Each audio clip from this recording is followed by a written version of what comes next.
Hello, everyone. It's good to be with you today on this beautiful Thursday morning.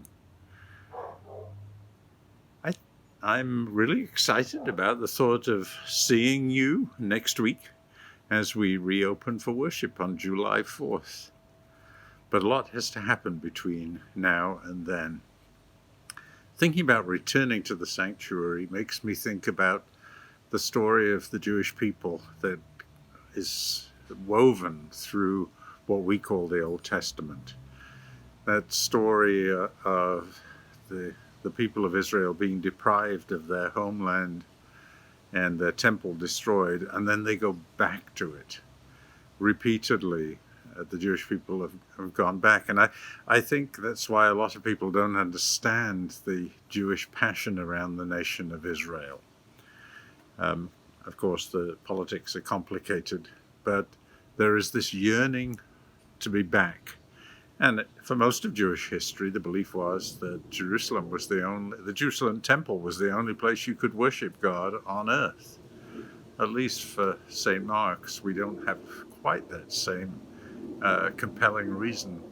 But we want to be back in our sacred space, and we want to be with each other, sharing in the experience.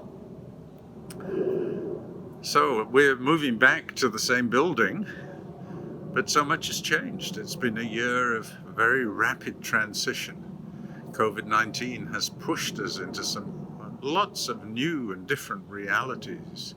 The George Floyd situation has accelerated the pace of needing to understand the African American experience and respond to it to build a different kind of society. We had a new president, we have a new administration. A lot of things have changed since we were last together in worship. It makes me think of the prophet Isaiah, where he hears God saying to the people when they're in exile, "Look, I'm doing a new thing. I'm doing something new. Now it sprouts up. Don't you recognize it? I'm making a way in the desert, paths in the wilderness." And that was the return from exile in Babylon. Made me think of a poem by Mary Oliver. Let me read it to you.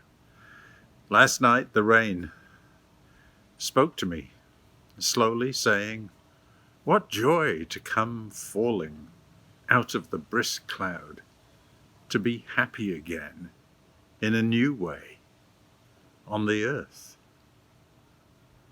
That's what I said as it dropped, smelling of iron, and vanished like a dream of the ocean into the branches, the grass below. Then it was over. The sky cleared. I was standing under a tree. The tree was a tree with happy leaves, and I was myself. And there were stars in the sky. They were also themselves in that moment. At which moment, my right hand was holding my left hand, which was holding the tree, which was filled with stars and the soft rain. Imagine the long and wondrous journeys still to be ours. Imagine the long and wondrous journeys still to be ours, St. Mark's community. A reminder that this week there are two worship options. One of them is the worship service concluding the All-In series, which you can access in the normal way. The second, and I hope you do both, is the ordination service, which will be live streamed from St. Mark's on Sunday morning at 10 o'clock. And it will be very exciting to see everybody ordained, of course, including our daughter Emily and our daughter-in-law JC. A reminder that July 4th is just around the corner, and we're excited to be resuming live worship in the sanctuary. So do please come 10 o'clock on July 4th and be part of worship services. You've heard all what we'll be doing, alternate rows to do some social distancing. We're asking everybody to wear masks.